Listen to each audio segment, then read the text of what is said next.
white judge finds black woman, only to learn she's a federal prosecutor.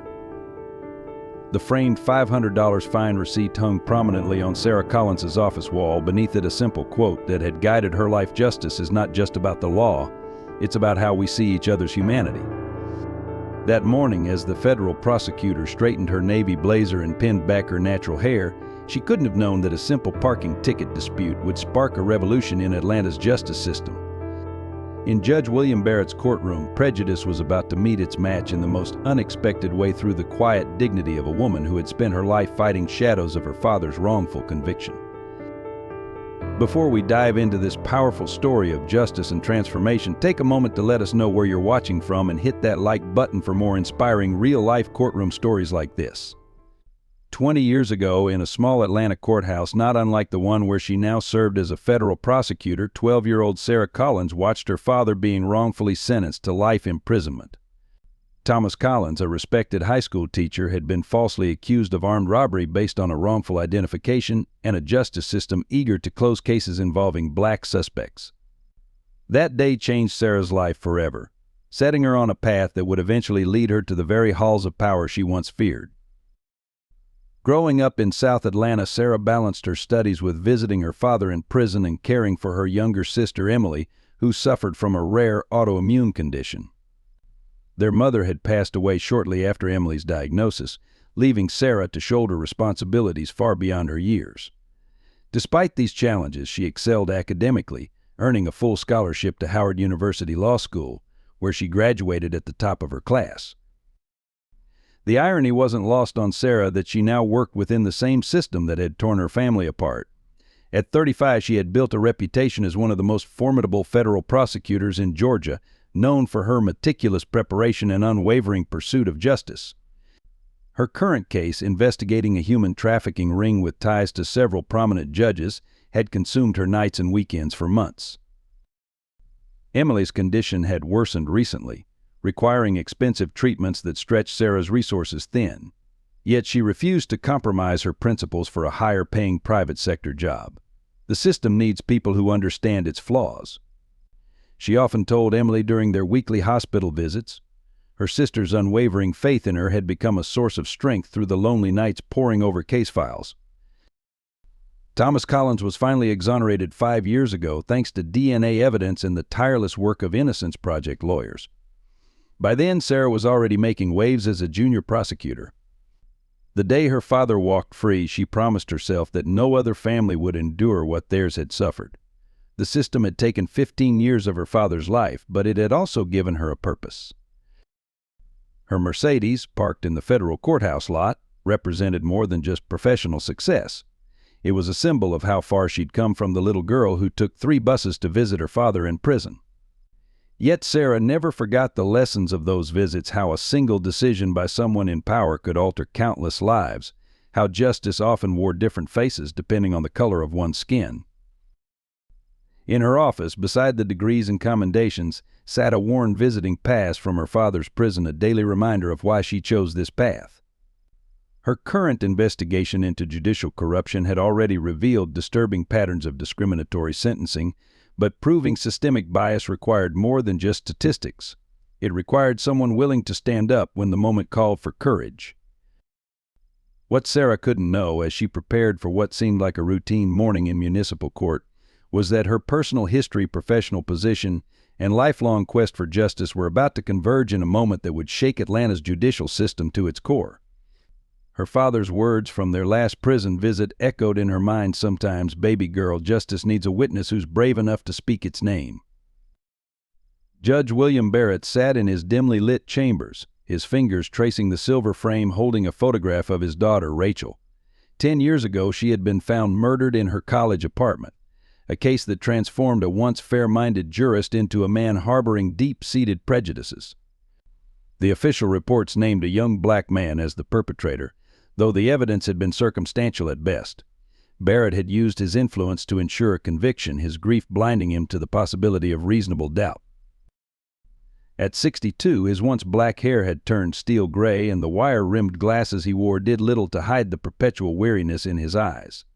His chambers, adorned with 30 years of legal accolades, felt increasingly like a mausoleum to a version of himself he barely recognized. His wife, Margaret, lay dying of cancer at home, her last coherent words a plea for him to find his way back to the man she married. Barrett's reputation for harsh sentences, particularly toward minority defendants, had become something of an open secret in Atlanta's legal community. He justified his actions as maintaining order, viewing each case through the distorted lens of his personal tragedy. The statistics showing disparate treatment in his courtroom were dismissed as liberal academia's attempt to undermine judicial discretion.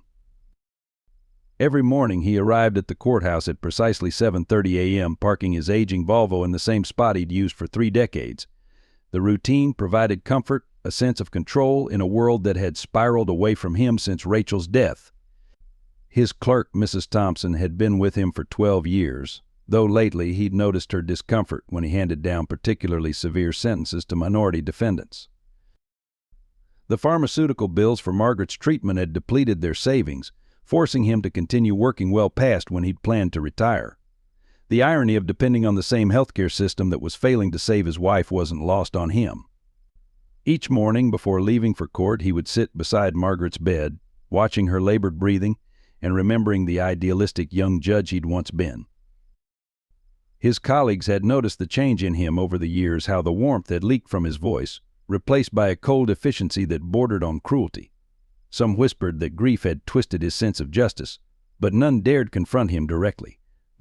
His seniority and connections protected him from formal complaints, though the stack of appeals citing judicial bias grew taller each year. The morning sun streaming through his chamber windows illuminated dust motes dancing in the air, reminding him of how Rachel used to spin in similar light streams as a child. On his desk lay the day's docket, a routine morning of traffic violations and minor infractions. He couldn't know that among these seemingly mundane cases lay the catalyst for his own redemption, or that his carefully constructed worldview was about to collide with a truth he'd spent 10 years avoiding. Margaret's doctor had given her weeks at most. Perhaps that's why his hands trembled slightly as he donned his black robe, his thoughts divided between his dying wife and the weight of decisions he'd made in Rachel's name. Justice must be blind, read the plaque above his courtroom door, words that had become both a mockery and a challenge to the man he'd become. As he prepared to enter his courtroom, Barrett couldn't imagine that this ordinary Monday would force him to confront not just his prejudices, but the very foundation of his grief and the true cost of justice perverted by pain. The morning sun had barely risen over Atlanta's skyline when Sarah Collins's alarm buzzed at 6:30 a.m. Her meticulous nature had every detail planned court documents for the parking ticket dispute organized in her leather briefcase, her navy blazer pressed to perfection. This should have been a routine morning, a simple matter of challenging an incorrectly issued citation, but fate had other plans. At 8:15 a.m., her car's Bluetooth system announced an incoming call from the U.S. Attorney himself. "Sarah, I apologize for the early call." Her boss's voice carried the weight of urgency. "We've got a situation with the Thompson trafficking case. The defense just submitted a last-minute motion that could derail our entire prosecution. I need your eyes on this immediately." The Thompson case, her biggest yet, involved a trafficking ring with suspected ties to several prominent judges. Sarah pulled into a small coffee shop's parking lot, her heart racing not from the caffeine but from the implications of the defense's motion. For months, she'd been building a case that could expose corruption at the highest levels of Atlanta's judicial system. As she reviewed the urgent documents on her laptop, the minutes ticked by relentlessly. When she finally looked at her watch, it was 8:50 a.m. Her court appearance was in 10 minutes, and she was still across town.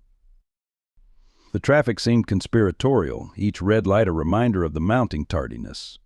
Sarah's mind raced between the Thompson case implications and her father's voice echoing from years ago, "The system counts on people being too overwhelmed to fight back." She'd promised herself never to be that person, yet here she was, rushing to make it to court on time while juggling a case that could shake Atlanta's judicial foundations. Her phone buzzed with a text from Emily. "Had another bad night. Don't worry, nurses are taking good care of me." Sarah's grip tightened on the steering wheel. Her sister's treatments were draining her savings, but the thought of compromising her principles for a higher-paying private sector job felt like betraying everything she'd fought for. When she finally reached the municipal court parking lot at 9:10 a.m., Sarah took a moment to center herself. The courthouse loomed before her, its classical columns casting long shadows across the steps. Inside those walls, she'd witnessed both justice and its perversion. Today she was simply a citizen challenging a parking ticket, not a federal prosecutor with an ongoing investigation into judicial corruption. As she hurried up the courthouse steps, Sarah noticed James Wilson, the veteran bailiff, giving her a subtle nod of recognition. Over his 15 years of service, Wilson had become a quiet chronicler of the courthouse's inequities, though few knew of the detailed records he kept in his small notebook. His presence felt reassuring, a reminder that even in spaces of injustice, allies existed. The municipal courtroom's heavy wooden doors creaked as Sarah slipped inside at 9:15 a.m. Judge Barrett's voice cut through the air mid-sentence, his attention snapping to her entrance like a predator spotting prey. The other defendants, mostly white professionals who had arrived equally late, sat undisturbed, their tardiness apparently invisible to the judge's selective scrutiny. Mrs. Thompson, the court clerk, glanced up briefly from her computer, her fingers hesitating over the keyboard. She had known Sarah's father's case, had secretly helped compile evidence for his eventual exoneration, though Sarah didn't know this yet. Now she watched as another moment of injustice began to unfold, her own secret records of Judge Barrett's biased rulings weighing heavily in her desk drawer. The morning sun streamed through the tall courtroom windows, creating stark shadows that seemed to divide the room between light and darkness.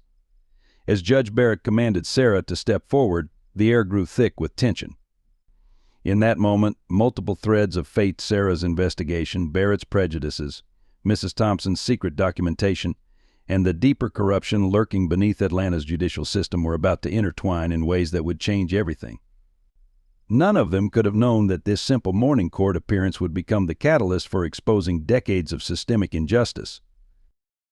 "Step forward," Judge Barrett commanded, his voice carrying the weight of 3 decades on the bench. Sarah Collins moved to the podium with measured steps, her legal training warring with the memory of watching her father stand in a similar spot years ago.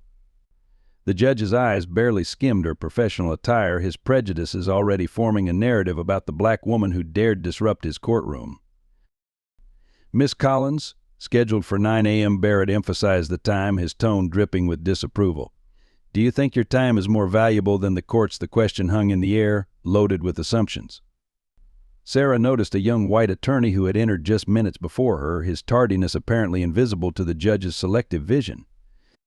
From her position at the clerk's desk, Mrs. Thompson's fingers hovered over her keyboard. She had been documenting Judge Barrett's discriminatory patterns for years, each incident carefully noted in a private ledger hidden in her desk drawer. Today's interaction felt different. Something in Sarah's composed demeanor suggested this wouldn't be another quiet addition to her secret records. "Your Honor, if I may explain," Sarah began, her voice steady despite the familiar burn of injustice. Barrett cut her off with a wave of his hand. "This isn't some neighborhood gathering where you can show up whenever you please." He lectured, the racial undertones of his words clear to everyone in the courtroom. "This is a court of law." James Wilson, the bailiff, shifted slightly at his post. In 15 years, he'd watched this scene play out countless times, his military training teaching him to maintain composure while his conscience screamed. His small notebook, filled with detailed observations of judicial misconduct, felt heavy in his breast pocket. "This court will not tolerate such disregard for procedures," Barrett continued, his face reddening as Sarah maintained her professional composure. Her silence seemed to challenge his authority more than any words could. "Perhaps a fine will help you remember the importance of punctuality." The threat hung in the air like smoke. Several defendants in the gallery exchanged knowing looks. A young white woman who had arrived even later than Sarah sank lower in her seat, her own tardiness apparently forgiven by her skin color. An elderly black man shook his head slightly, having seen this scene too many times before. $500, Barrett announced, the amount significantly higher than any fine he'd imposed for tardiness in recent memory. To be paid before leaving the courthouse today. He allowed himself a small, satisfied smile. "We wouldn't want you to be late with that as well." Sarah stood perfectly still, her mind cataloging every detail of this interaction. She thought of her sister Emily in the hospital, of the mounting medical bills, of her father's words about standing up to injustice. The morning sun through the tall windows cast stark shadows across the courtroom, as if nature itself were drawing lines between right and wrong. Mrs. Thompson made a special note in her records, marking this fine amount with an asterisk. In 12 years, she'd never seen such a severe penalty for a simple tardiness. She thought of the documentation hidden in her desk, years of similar incidents building a damning pattern of discrimination. The other defendants watched with a mixture of discomfort and resignation. A young law student in the back row furiously scribbled notes, recognizing the historical weight of what was unfolding. The atmosphere in the courtroom grew thick with tension, like the air before a storm. Judge Barrett reached for the next case file, ready to move on as if he hadn't just demonstrated exactly the kind of bias that plagued the justice system. What he failed to notice was Sarah's careful documentation of his words, his tone, and his different treatment of defendants. He didn't see her quickly type a message on her phone, nor did he recognize that his next few moments of supposed authority were about to become evidence in a much larger discussion about justice and equality. The courtroom remained silent as Barrett prepared to call the next case, but Sarah wasn't finished. In fact, she was just getting started. The next few minutes would shake the foundations of Barrett's carefully controlled world, and he didn't even see it coming. The simple matter of a parking ticket was about to expose decades of systemic injustice and trigger changes that would ripple through Atlanta's entire judicial system. Sarah Collins's courage in standing up to systemic injustice deserves recognition, yet her story remains unknown to many. A simple like would help share this powerful moment of truth with others who need to see justice prevail. Sarah Collins opened her leather briefcase with deliberate slowness, the quiet sound drawing every eye in the courtroom. The morning sun caught the gold Department of Justice seal on her credentials as she pulled them out, creating a momentary flash of light that seemed to pierce the courtroom's heavy atmosphere. Your Honor, her voice carried a new authority that made everyone in the courtroom pause. Before we proceed, I need to properly introduce myself. For the record, she held up her credentials, the federal badge gleaming. I am Assistant United States Attorney Sarah Collins, currently serving in the Northern District of Georgia, lead prosecutor on the Thompson human trafficking case. The effect was immediate and dramatic. Judge Barrett's face, which had been flushed with authority moments before, drained of color. His hand, reaching for the next case file, froze in midair. Mrs.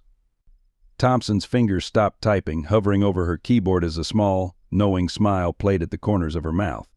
In the gallery, the young white woman who had arrived late sat up straighter, while the elderly black man's eyes shone with quiet triumph. I apologize for my tardiness this morning, Sarah continued, her voice steady and clear. I was delayed due to an urgent federal case requiring immediate attention, the Thompson human trafficking prosecution, which I'm sure Your Honor is familiar with from the news. She paused, letting the weight of her words sink in. I have written confirmation of this from the U.S. Attorney's Office, which I'm happy to provide to the court. Judge Barrett's mouth opened and closed several times before he found his voice. Aye, that is. Attorney Collins, he stumbled over the words, suddenly looking much smaller in his elevated chair. Had I known your position? My position, Sarah interrupted firmly but respectfully, should not matter, Your Honor. What matters is the equal application of justice. She placed her credentials on the podium and pulled out her phone. I have documented several concerning patterns in this morning's proceedings, including the disparate treatment of defendants based on their race and perceived status. The courtroom had fallen so silent that the old ceiling fan's gentle whirring seemed thunderous. James Wilson, the bailiff, moved slightly closer to the center of the courtroom, his notebook burning in his pocket. He had waited 15 years to witness a moment like this. Perhaps, Judge Barrett said quickly, his voice noticeably softer, we could discuss this in chambers. And of course the fine is dismissed. His hands shuffled papers on his desk, searching for a way to contain the situation. No, Your Honor, Sarah replied, her voice carrying the weight of every time she'd faced prejudice in her career.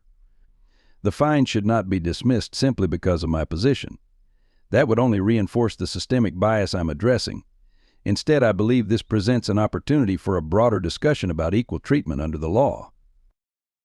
The other defendants watched in amazement, many with their phones out despite court rules prohibiting recording. This was the kind of moment they would tell their children about, the day someone finally stood up and named the inequality they had all experienced but rarely could prove.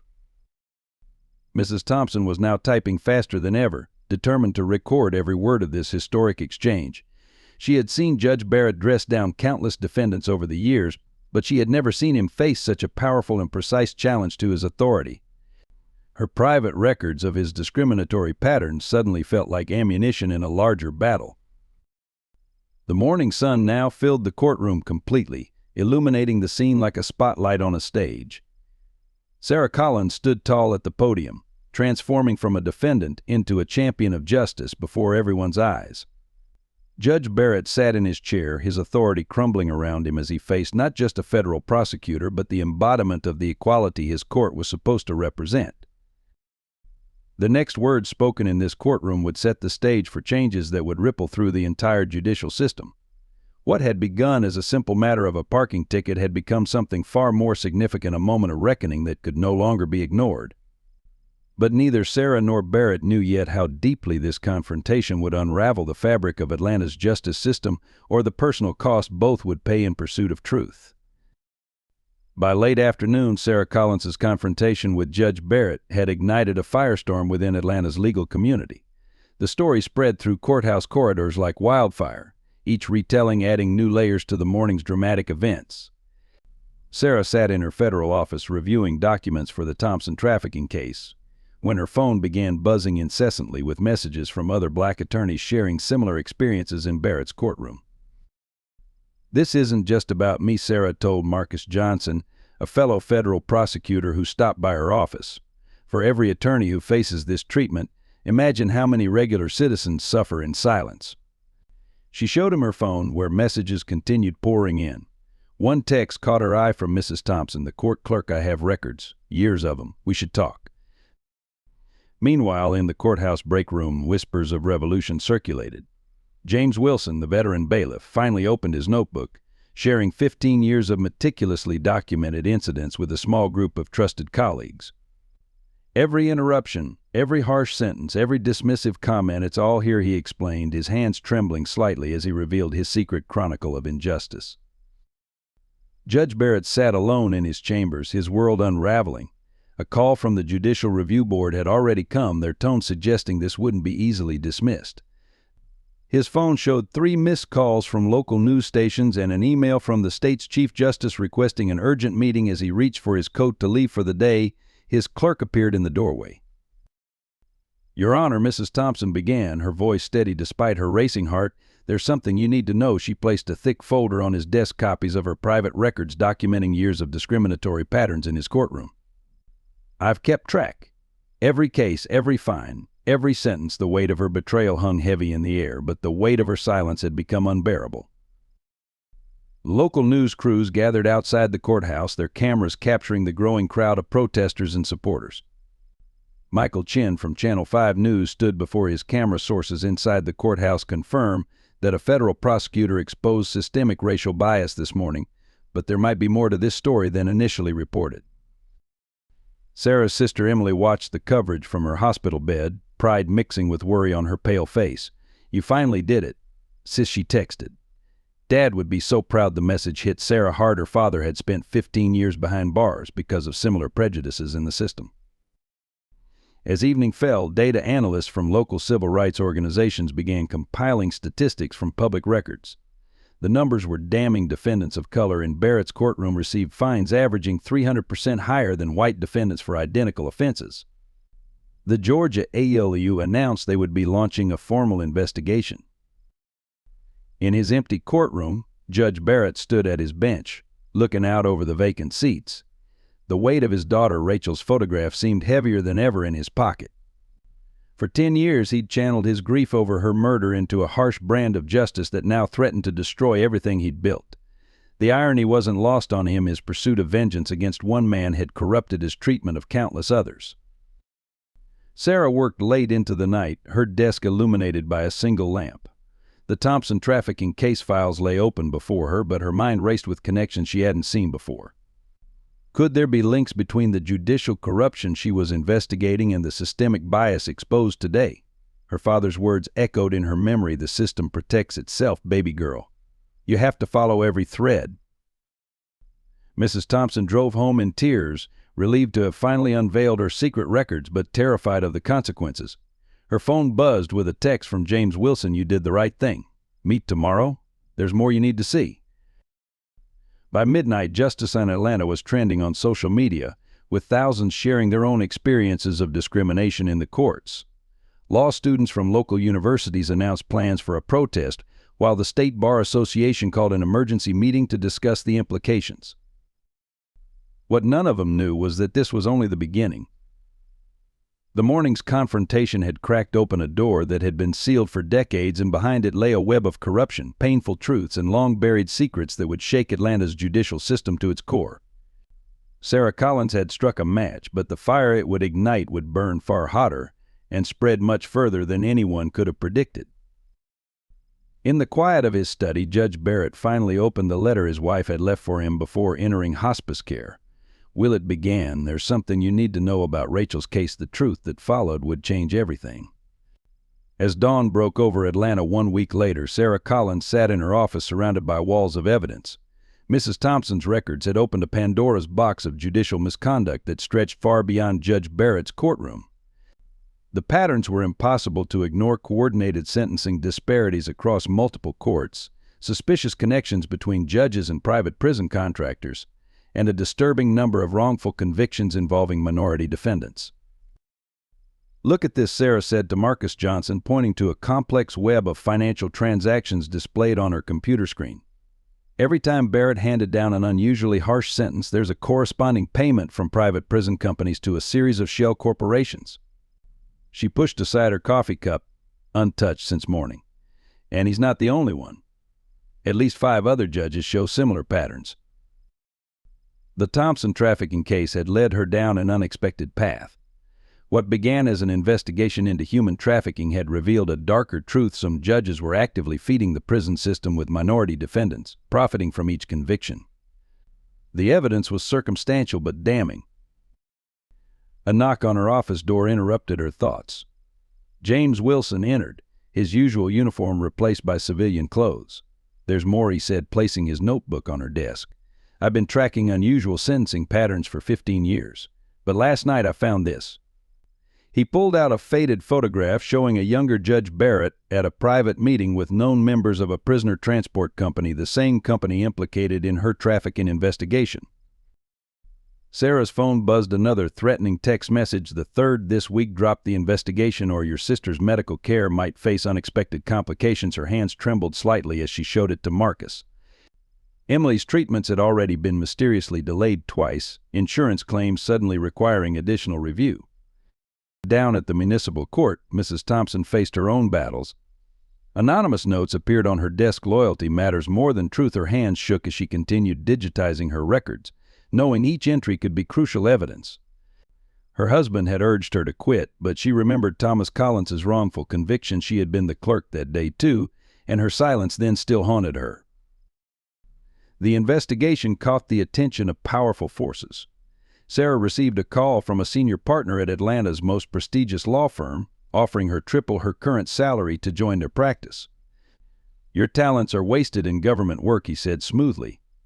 "And these investigations can be career-limiting." She thought of Emily's medical bills, then declined.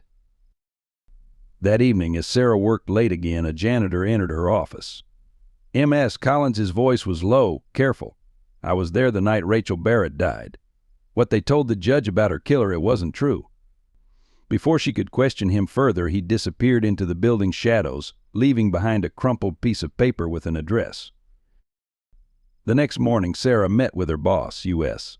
Attorney David Richardson. "The Thompson case goes deeper than we thought," she explained, spreading out her evidence. "These judges aren't just showing bias, they're actively participating in a criminal enterprise." Richardson's face grew grave as he reviewed the documents. "Sarah, be careful. The last prosecutor who looked into judicial corruption in Atlanta was found dead in his apartment. They called it a heart attack." Back in his chambers, Judge Barrett stared at his wife's letter, its revelations burning in his mind. Rachel's death wasn't a random act of violence by a young black man. It was connected to her own investigation into judicial misconduct. She had been a law student, working on a story about corrupt judges when she was silenced. The man Barrett had helped convict was innocent, a convenient scapegoat in a larger conspiracy. Sarah's father, watching the investigation unfold from his modest home, recognized patterns similar to his own case. He began connecting with other exonerated individuals, building a network of witnesses to systemic corruption. Each story added another piece to the puzzle, revealing a decades-long pattern of judicial misconduct. As the evidence mounted, so did the pressure. Sarah's office was broken into, though nothing was taken a warning. Her car's brakes mysteriously failed, forcing her off the road one rainy night. The message was clear: powerful people wanted this investigation stopped. But each threat only strengthened Sarah's resolve. She thought of her father's lost years, of Emily's struggle for proper medical care, of Rachel Barrett's unsolved murder, and of countless others whose lives were destroyed by corrupt judges. The truth had to come out, no matter the cost. Late one night, as Sarah reviewed security footage related to the Thompson case, she noticed something strange. The same prisoner transport van appeared at multiple crime scenes. The connection was subtle but undeniable. The trafficking ring and the corrupt judges were part of the same criminal enterprise. The question was, how high did it go, and who would be left standing when the truth finally emerged? At Atlanta General Hospital, Sarah sat beside Emily's bed, watching her sister's labored breathing through the oxygen mask.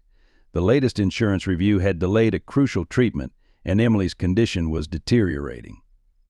"Don't worry about me," Emily whispered, reaching for Sarah's hand.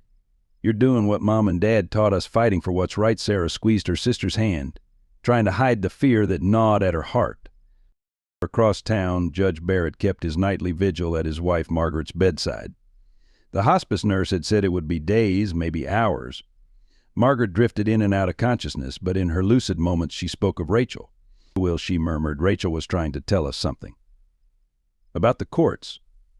About the other judges." Her words faded as morphine pulled her back into uneasy sleep. Sarah's investigation had sparked a civil war within Atlanta's legal community. Young lawyers and court staff came forward with evidence, while others closed ranks around the established order. The divide wasn't purely racial. Some white judges and lawyers supported the investigation, while some black attorneys warned her to back off. "You're disrupting a system that took decades to build," one prominent black judge told her. "Change should come gradually." In his chambers, Judge Barrett struggled with his conscience and grief. His wife's revelations about Rachel's death had shattered his worldview. The young black man he'd helped convict had an alibi, one that was deliberately hidden during the trial.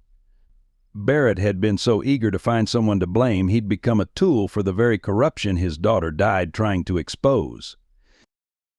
The pressure took its toll on everyone involved. Mrs. Thompson's husband lost his job at a law firm connected to the judges under investigation. James Wilson's son, a promising police officer, was suddenly transferred to the most dangerous district in Atlanta. Marcus Johnson's cases began getting mysteriously reassigned to other prosecutors. Sarah's father, Thomas Collins, watched his daughters fight with mixed emotions. "The system doesn't like to change," he told her during their weekly dinner. "When I was wrongly convicted, it wasn't just one racist judge, it was a whole machine that needed a black man to blame." He paused, his hands shaking slightly. "But baby girl, this time you're not alone." The investigation affected every aspect of Sarah's life. Her relationships suffered. Friends stopped inviting her to gatherings, worried about association. Dating became impossible. The last man she'd seen had turned out to be connected to the private prison company she was investigating. Even her morning coffee shop, a daily ritual for years, suddenly felt hostile after the owner's brother, a court bailiff, was implicated in the scandal. Emily's condition worsened, requiring intensive care. The hospital bills mounted and Sarah's savings dwindled. One night, after another long day of investigation, she found a blank check in her mailbox with a note: "Your sister's care could be fully covered. Just walk away." The check trembled in her hands before she ripped it to pieces. Judge Barrett's world continued to crumble. Margaret's condition deteriorated rapidly after her revelation about Rachel. One evening, as he sat in his study surrounded by old case files, he received a visit from a senior judge he'd known for decades. "Well," the man said, "we can protect you. But you need to discredit Collins's investigation. Use what you know about her father's past." The community itself became divided. Protests erupted outside the courthouse daily. Civil rights groups demanded immediate action, while conservative voices warned of chaos if the judicial system was undermined. Local businesses took sides, some displaying support our judges' signs, others offering free meals to protesters. Sarah's late-night research sessions were interrupted by mysterious power outages. Her apartment showed signs of being searched. Even her beloved Mercedes, symbol of her success, was vandalized with a spray-painted message, "Justice has a price." In the hospital, Emily fought for every breath. "Remember when we were kids," she said during a rare moment of strength, "and you would read me stories about heroes fighting dragons." She squeezed Sarah's hand. "You're fighting real dragons now, sis. Don't let 'em win." As pressure mounted from all sides, Sarah realized this fight was no longer just about exposing corruption, it was about surviving long enough to bring the truth to light. The question wasn't simply who would win, but what would be left of their lives when the battle was over. In her office, beneath the framed $500 fine receipt that started it all, she pinned up a new photo of Emily, a reminder of why surrender wasn't an option. The truth broke like a thunderstorm over Atlanta's legal community on a sweltering Tuesday morning. Sarah Collins stood before a packed press conference, her voice steady as she laid out the evidence that would shake the city's judicial system to its core. Behind her stood Mrs. Thompson, James Wilson, and a row of former defendants whose lives had been destroyed by corrupt judges. "What we've uncovered isn't just about racial bias," Sarah began, spreading documents across the podium. "It's about a criminal enterprise operating within our courts." The evidence was devastating: financial records showing judges receiving kickbacks from private prisons, falsified court documents, and a complex web of shell companies laundering the proceeds. But the most explosive revelation came from an unexpected source. Judge Barrett himself stepped forward, his face aged years and weeks since Margaret's death. "My daughter, Rachel," his voice cracked with emotion, "was murdered because she discovered this corruption. I helped convict an innocent man in my quest for vengeance, becoming part of the very system that killed her." Security footage from the night of Rachel's death, mysteriously lost during the original investigation, had surfaced. It showed Rachel meeting with a prominent judge hours before her murder. Her laptop, recovered from a courthouse storage room, contained files documenting judicial kickbacks from private prison companies, the same companies implicated in the Thompson trafficking case. The connections were undeniable. The trafficking ring Sarah had been investigating was providing forced labor to private prisons, with corrupt judges ensuring a steady supply of inmates through excessive sentences and wrongful convictions. The scheme had operated for decades, destroying thousands of lives while enriching a select few. As Sarah presented each piece of evidence, gasps rippled through the crowd. Bank statements showed millions flowing through offshore accounts. Court records revealed patterns of selective prosecution. Witness testimonies described threats, bribes, and coercion. The scope of corruption was staggering.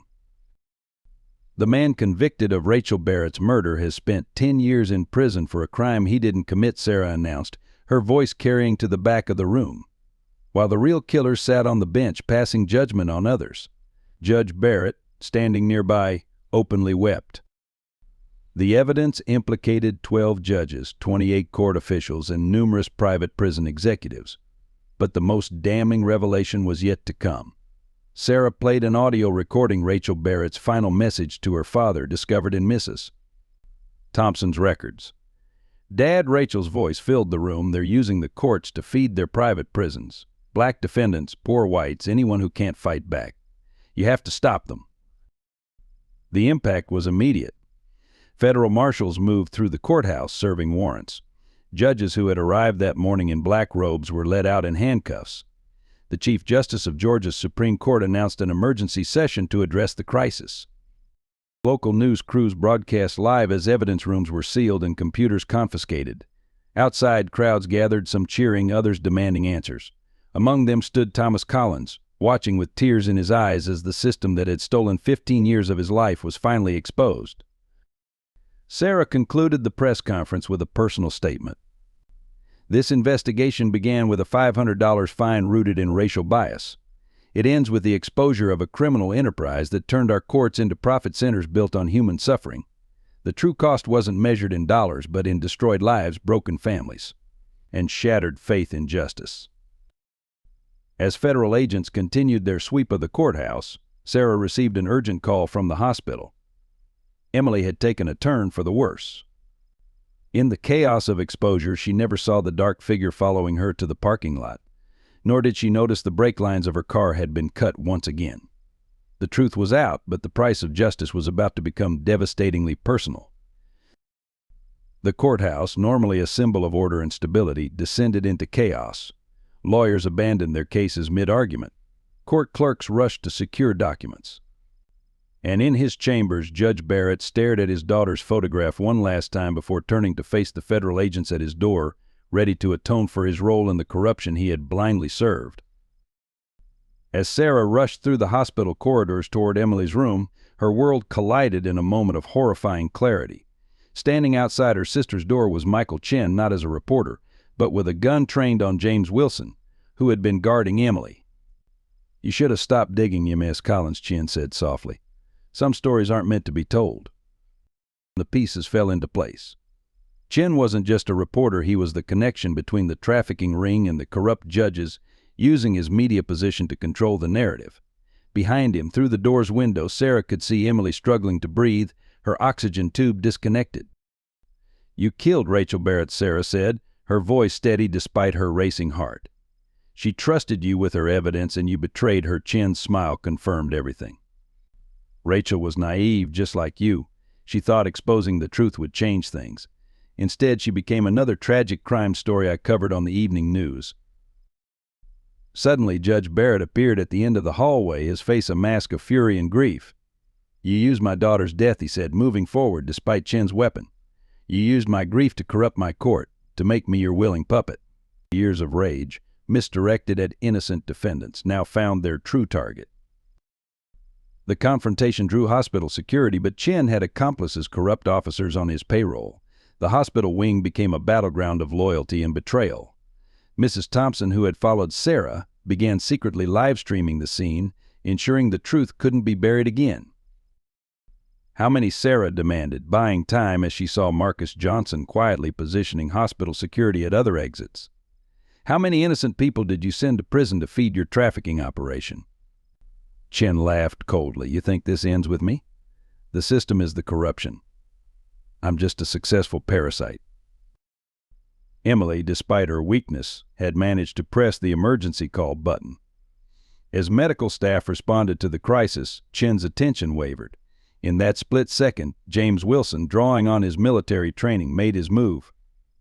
The gun clattered to the floor as Barrett rushed forward, all his judicial restraint forgotten, in a moment of raw vengeance. Sarah's phone buzzed. Marcus had successfully coordinated with FBI agents who had been monitoring the hospital. As Chen's backup found themselves surrounded, the true scope of his operation unraveled. His phone contained evidence implicating police chiefs, politicians, and business leaders in a conspiracy that spanned the Southeast. "You don't understand," Chen spat as federal agents handcuffed him. "They'll never let you win." "The whole system is built on people like me." Barrett stood over him, his voice thick with emotion. "No, you don't understand.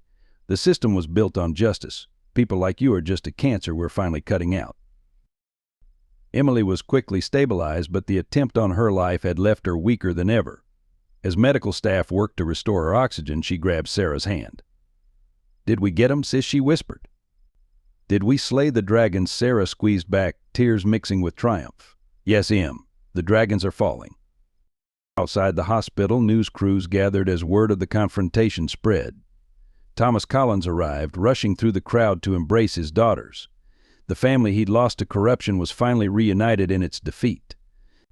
Mrs. Thompson's live stream had gone viral, preventing any cover-up of Chen's confession. Judge Barrett sat heavily in a hospital chair, the weight of truth settling on his shoulders. "I should have seen it," he muttered. "Rachel tried to tell me, but I was too blind with grief to listen." Sarah touched his shoulder gently. "We all have blindness we need to overcome. The question is what we do once we can see." As federal agents led Chen and his conspirators away, Sarah looked around at the unlikely allies gathered in that hospital wing: a reformed judge, a courageous clerk, a faithful bailiff, an exonerated father, and a sister who never lost faith. Together they had exposed not just corruption, but the human cost of justice perverted by greed and prejudice. The battle was won, but Sarah knew the war for justice would never truly end. As she watched the sun setting through the hospital window, she remembered her father's words from Prison Justice isn't just a system, baby girl. It's a choice we make every day. Today, in a hospital corridor where life and death hung in the balance, that choice had finally been made right. This powerful story of justice and redemption needs to be shared. If you believe in the fight against systemic corruption and discrimination, please subscribe to our channel. Together, we can ensure more stories of courage and truth come to light. Every subscription matters. In the aftermath of Chen's arrest, the price of justice became devastatingly clear. Emily's condition deteriorated rapidly following the attack, her already fragile immune system pushed to its limits. Sarah spent sleepless nights by her hospital bed watching her sister fight for every breath while the city around them erupted in chaos. The revelation of judicial corruption sparked violent protests across Atlanta. Courthouse windows were shattered, police clashed with demonstrators, and the city teetered on the edge of civil unrest. Sarah's evidence had exposed not just corrupt judges, but a deep wound in the community's trust that wouldn't heal easily. Judge Barrett's wife, Margaret, passed away during the tumult, her last words a mixture of pride and regret. "You finally saw the truth," Wilshie whispered, squeezing his hand. "Rachel would be proud." Barrett sat alone in his empty house afterward, surrounded by photos of a family destroyed by corruption, first his daughter, then his wife, and finally his own soul. Sarah's apartment was firebombed one night, destroying years of personal memories and forcing her into protective custody. The message was clear: powerful people were still willing to kill to keep their secrets. Among the ashes, firefighters found a melted frame containing her law school diploma, a symbol of the career and life she'd sacrificed for justice. Thomas Collins, Sarah's father, suffered a heart attack from the stress of media attention and constant threats. As he recovered in the same hospital as Emily, he blamed himself for his daughter's suffering. "I should have warned you," he told Sarah during a moment of consciousness. "The system doesn't just punish you once, it keeps punishing your whole family." Mrs. Thompson's teenage son was attacked at school, targeted by children of cops and judges implicated in the scandal. The boy's arm was broken in 3 places and threatening messages were carved into his locker. Despite police presence at the school, no witnesses came forward. The code of silence extended even to children. James Wilson lost his pension after his role in exposing the corruption came to light. The police union found a technicality in his service record from decades ago, stripping him of benefits just months before retirement. His wife left him, taking their savings and leaving only a note: "I married a bailiff, not a crusader." Marcus Johnson was forced to resign from the U.S. Attorney's office after anonymous sources leaked photos of him in compromising situations, photos that were later proved to be fabricated. His 20-year career in public service ended with a whisper campaign that destroyed his reputation and his marriage. The human cost mounted daily. Junior attorneys who had provided evidence found themselves blacklisted from every law firm in the Southeast. Court clerks who had supported the investigation were fired for minor infractions. Even the janitor who had given Sarah the crucial tip about Rachel's murder was found dead in his apartment, officially ruled a suicide despite obvious signs of struggle. Sarah watched it all from Emily's hospital room, guilt weighing heavily on her shoulders. Her pursuit of justice had unleashed a wave of retaliation that touched everyone who had helped her. The system she had fought was wounded but still dangerous, striking back at those who had dared to expose its corruption. At night, when the hospital grew quiet except for the steady beep of Emily's monitors, Sarah wondered if the cost had been too high. Her sister's breathing grew more labored each day, her father's recovery was uncertain, and the lives of her allies lay in ruins around her. The truth had come at a terrible price, and the bill wasn't fully paid yet. Looking out the hospital window at the city lights, Sarah remembered Emily's words about fighting dragons. She had slain the dragons, but their poison was still coursing through the veins of justice, destroying lives even in defeat. As she held her sister's frail hand, Sarah faced the hardest question of all: was justice worth the cost of so many innocent lives? While personal tragedies unfolded in hospital rooms and empty homes, Atlanta's power structure mobilized to contain the damage. The state legislature convened an emergency session, not to address corruption but to pass new laws limiting judicial investigations. The governor, himself implicated in Chin's files, called the expose an attack on the foundations of our legal system. Media outlets, many with financial ties to the private prison industry, began a coordinated campaign to discredit the evidence. Headlines questioned Sarah's motives, suggesting she was an ambitious prosecutor using racial tensions for personal gain. They dug into her past, twisting her father's wrongful conviction into a narrative about a daughter's vengeful crusade. The police union issued a statement defending the corrupt officers, characterizing them as dedicated public servants caught in a political witch hunt. Internal affairs investigations mysteriously stalled, evidence disappeared, and witnesses recanted their statements under pressure. The blue wall of silence grew higher and thicker. Local business leaders, many benefiting from prison labor contracts, launched a public relations campaign about the economic benefits of the current system. They sponsored studies showing how prison industries supported minority communities, twisting statistics to paint exploitation as opportunity. The State Bar Association, heavily influenced by firms representing the private prison industry, began disbarment proceedings against lawyers who had supported the investigation. Young attorneys who had provided evidence found their licenses under review for ethical violations. The message was clear: challenge the system, lose your career. Religious leaders with financial ties to corrupt officials preached about forgiveness and moving forward, urging their congregations to forget rather than fight for change. Churches that supported reform found their tax-exempt status suddenly under scrutiny. Even the federal investigation faced internal resistance. Career bureaucrats delayed warrants, lost paperwork, and leaked information to targets. Sarah's allies in the U.S. Attorney's office found themselves reassigned to distant jurisdictions or buried under mountains of administrative tasks. The corruption, like a hydra, grew new heads to replace those cut off. For every judge arrested, another with similar connections was quickly appointed. The private prison companies simply created new shell corporations, redirecting their influence through different channels. Civil rights organizations that supported the investigation saw their funding dry up. Grant applications were denied, donations returned, and corporate sponsors withdrew support. The system's message was clear: justice had a price, and they would make everyone pay it. Universities that had offered platforms for discussing the scandal faced subtle threats to their accreditation. Law professors who spoke out found their tenure reviews suddenly complicated. Student activists were warned that their involvement could affect their future bar applications. In the courthouse itself, a quiet purge began. Court reporters who had corroborated Mrs. Thompson's records were transferred or terminated. Security cameras malfunctioned in key areas. Case files related to the investigation were misplaced during routine digitization. The resistance wasn't just institutional, it was cultural. Families who had benefited from the corrupt system for generations closed ranks. Social clubs expelled members who spoke out. Children were pulled from schools where classmates' parents had supported the investigation. As Sarah watched from Emily's hospital room, the system she had fought demonstrated its true power, not just to punish but to erase.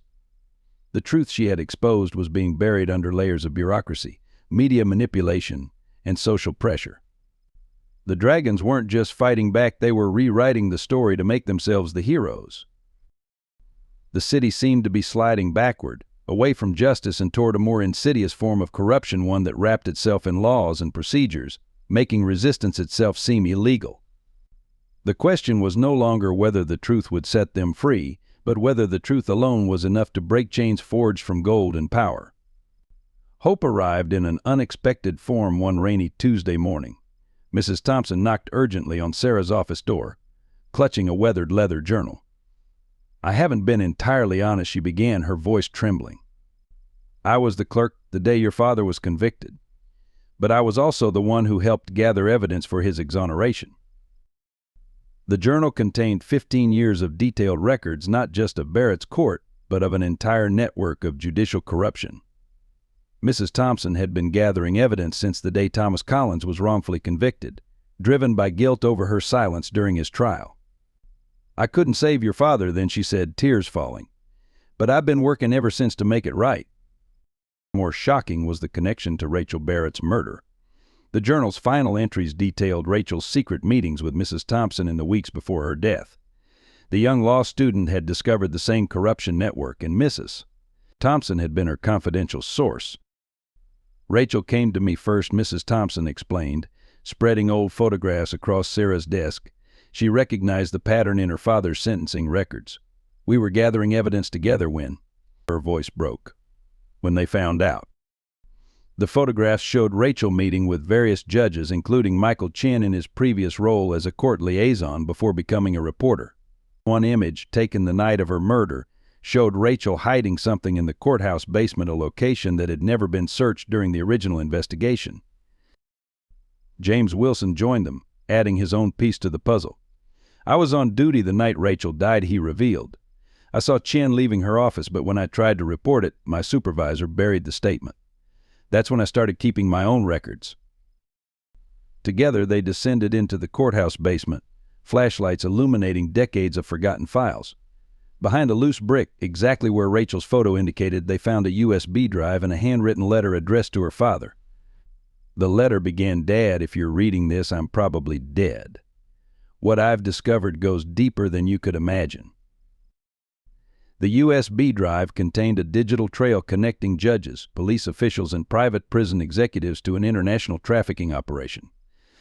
Rachel had uncovered not just corruption, but a criminal enterprise that used the court system to supply forced labor to private prisons across the Southeast. Most devastating was the evidence about Rachel's murder. Security footage, carefully preserved by Mrs. Thompson, showed Chin and two corrupt judges entering Rachel's office the night she died. The young law student had been silenced not by a random act of violence, but by the very system her father served. "I've been watching Sarah since she started investigating," Mrs. Thompson admitted. "I saw so much of Rachel in her, the same determination, the same passion for justice. When she walked into Barrett's courtroom that morning, I knew it was time to bring everything into the light." The evidence painted a clear picture. Rachel Barrett and Thomas Collins had been victims of the same corrupt system, their lives destroyed to protect powerful people's profits. The $500 fine that sparked Sarah's investigation wasn't just about racial bias, it was about maintaining a system of control that had claimed countless victims. As they studied the documents, Sarah's phone rang. It was Judge Barrett, his voice urgent. "I found Margaret's diary," he said. "She knew about Rachel's investigation.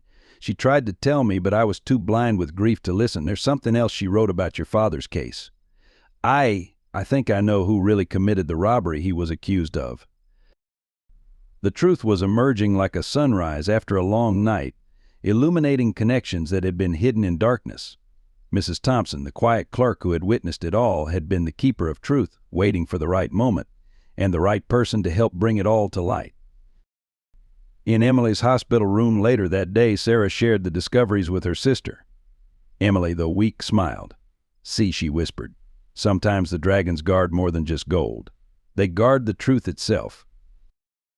Judge William Barrett stood before a packed courtroom, but this time he wasn't wearing his judicial robes. "I stand here not as a judge," his voice carried through the hushed chamber, "but as a father who let grief blind him to truth, and as a man seeking redemption." He proceeded to detail his own role in the corruption, how his prejudices had been weaponized by those who killed his daughter. The evidence from Rachel's hidden USB drive and Mrs. Thompson's records had triggered a federal RICO investigation. But it was Barrett's testimony that broke the dam of silence. One by one, other judges came forward, offering evidence in exchange for leniency. The corruption network, decades in the making, unraveled like a poorly knit sweater. Thomas Collins was asked to speak at the special hearing. Standing at the podium where he had been wrongfully convicted 20 years ago, he faced his former judge. "I forgive you," he said simply to Barrett. "Your daughter helped expose the truth that finally freed me. Now we must both honor her memory by ensuring this never happens again." Barrett's cooperation proved crucial. His intimate knowledge of the system's workings helped prosecutors trace money laundering operations, identify corrupt officials, and locate victims of the trafficking ring. The man who had once embodied the system's prejudices became instrumental in dismantling it. Sarah watched from the gallery as her father and her former adversary embraced, a moment of healing that rippled through the courthouse. Mrs. Thompson sat nearby, her ledgers of truth finally serving their intended purpose.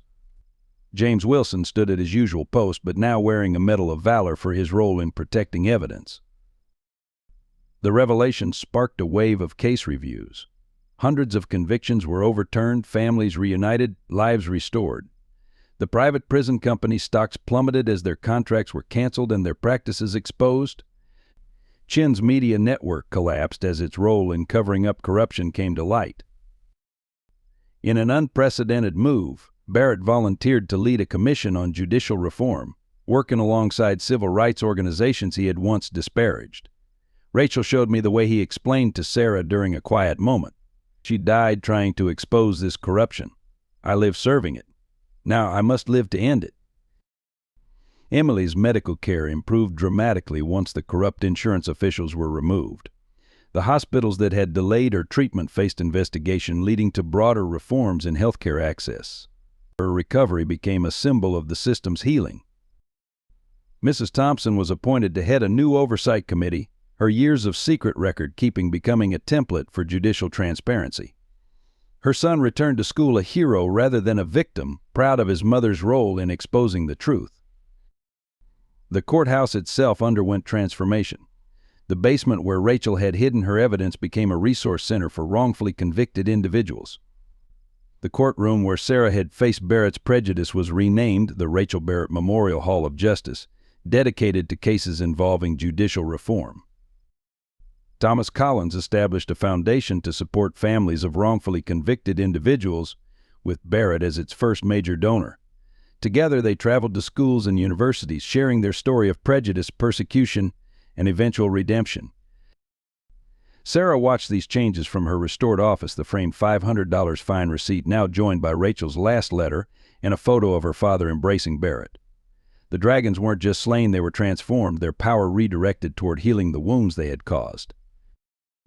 One morning she arrived to find a small package on her desk. Inside was Judge Barrett's gavel, mounted on a plaque with Rachel's favorite quote, "Justice is not about punishment, but about restoration." With it was a note, "You finished what my daughter started. Thank you for showing me the truth about justice." The path to redemption wasn't just about exposing corruption, it was about transforming those corrupted by it.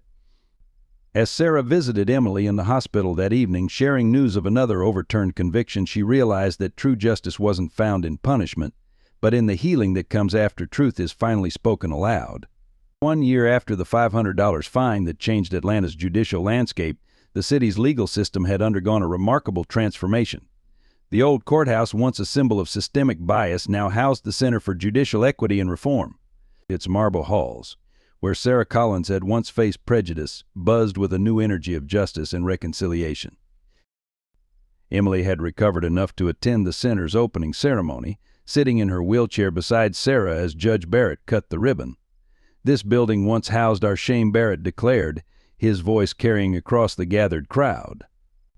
"Now it will house our redemption." The former judge, gray hair now completely white, had aged decades in a year, but his eyes held a peace that came from serving truth rather than power. Thomas Collins stood at the podium where he had once been wrongfully convicted, now addressing a new class of law students. "Justice isn't just about laws," he told them, gesturing to the photographs lining the walls. Rachel Barrett's smile frozen in time, Mrs. Thompson's careful records, James Wilson's faithful service. It's about the courage to stand up when those laws become weapons. The transformation extended beyond the physical building.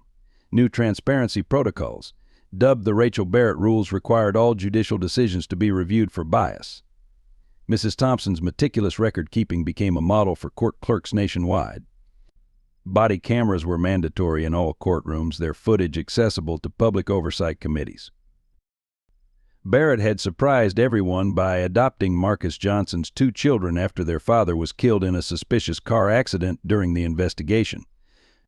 The sight of the former judge, once known for his racial prejudice, raising 2 black teenagers became a powerful symbol of personal transformation. "They're Rachel's siblings now," he would say simply when asked about his decision. Sarah's federal prosecutor's office introduced the Collins Initiative, providing resources for defendants to challenge biased rulings. The program, funded partly by seized assets from corrupt judges and private prison companies, had already helped overturn hundreds of unjust convictions. The $500 fine receipt that started it all hung in the initiative's main office, beneath a portrait of Emily smiling from her hospital bed. The city itself was healing. Community oversight boards now supervised judicial appointments. Police reforms, sparked by evidence of collaboration with corrupt judges, led to new training programs focused on racial equity. Even the local media, chastened by exposure of their role in covering up corruption, established an independent justice reporting unit. Private prisons in Georgia were phased out, their contracts canceled after investigations revealed decades of profiting from judicial corruption. The facilities were being converted into rehabilitation centers and job training campuses. Former inmates, their convictions overturned, were hired as counselors and instructors. James Wilson, now head of courthouse security, developed a whistleblower protection program that became a national model. His morning briefings, once focused on maintaining order, now emphasized protecting truth-tellers and supporting transparency. His old notebook, filled with careful observations of judicial misconduct, was enshrined in a display case as a testament to quiet courage. The changes weren't just institutional. Weekly community dialogues brought together former judges, exonerated inmates, and their families. Healing circles led by trained facilitators helped people process decades of trauma caused by corrupt courts. Even the architecture reflected the new era, with the courthouse's imposing walls replaced by glass panels, transparency made literal. Sarah watched these transformations from her office, now relocated to the same floor where Rachel had made her fatal discovery. The view had changed both literally and figuratively. Where she once saw a system designed to oppress, she now saw one struggling toward justice, imperfect but evolving. Every morning she would touch the frame holding the $500 fine receipt, then glance at the photo of Emily cutting the ribbon at the center's opening. The dragons they had fought weren't completely vanquished. Corruption, like entropy, was a constant force. But they had built something new from the ashes of the old system, a justice that recognized humanity before power, truth before tradition, and healing before punishment. 5 years after the storm that transformed Atlanta's justice system, Sarah Collins stood before a new generation of law students at Howard University. Just as she began, holding up the framed $500 fine receipt, sometimes arrives disguised as an injustice. The auditorium fell silent, every seat filled with young minds eager to learn from the woman who had exposed systemic corruption and helped rebuild a broken system. Emily, now fully recovered and in her final year of law school herself, sat in the front row. Her illness, once used as leverage against her sister, had become her motivation to specialize in healthcare law, fighting for patients' rights. The private insurance executives who had delayed her treatment were serving prison terms, their cases prosecuted by her sister. Judge Barrett had published his memoirs, From Prejudice to Redemption, which became required reading in judicial ethics courses nationwide. His story of transformation, from a grief-stricken father channeling pain into prejudice to a champion of judicial reform, offered hope that even the most entrenched biases could be overcome. The book's foreword was written jointly by Thomas Collins and Mrs. Thompson. The Rachel Barrett Memorial Scholarship now supported minority students pursuing careers in judicial oversight and reform. Each year, recipients gathered in the courthouse where Rachel had died, recommitting themselves to her vision of a just legal system. Her final letter to her father had been turned into a manifesto for change, its words etched into the courthouse walls: justice is not inherited but earned anew each day. Mrs. Thompson's meticulous records became the foundation for a national database tracking judicial decisions for patterns of bias. Courts across the country adopted her documentation methods, creating a network of watchful eyes within the system. Her son, inspired by her courage, now headed the Justice Department's new Judicial Integrity Unit.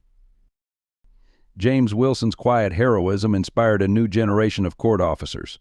The Wilson Protocol, requiring officers to report judicial misconduct, had been adopted by courts in 30 states. His old notebook toured the country as part of a traveling exhibition on moral courage in the face of systemic corruption.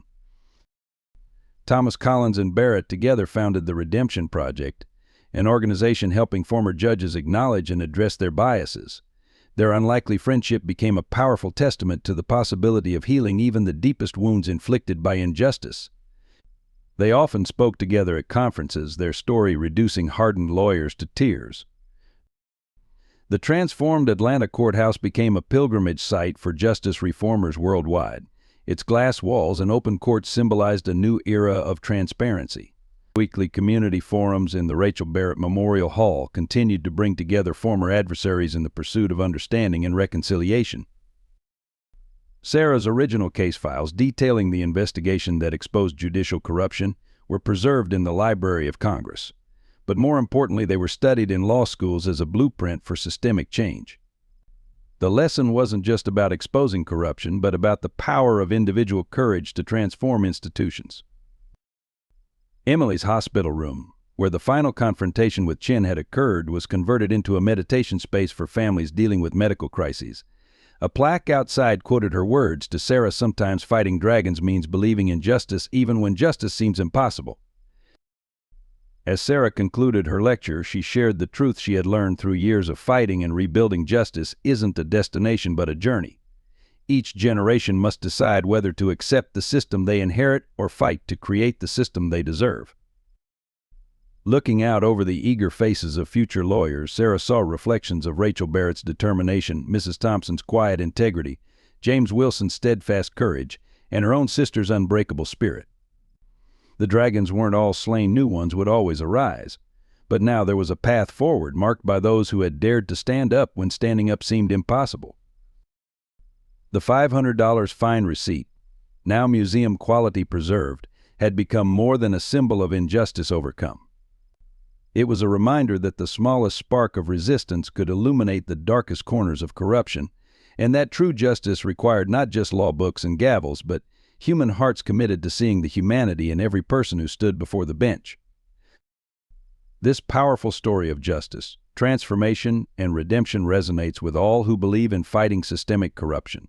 If you found value in Sarah Collins's journey, please subscribe to our channel and share this video with friends and family who care about social justice. Your likes and comments not only support our team but help spread these important messages further. We'd love to hear your thoughts and emotions in the comments below. Should we continue with part 2 of Sarah's story as she faces new challenges in reforming the justice system? Let us know what you think.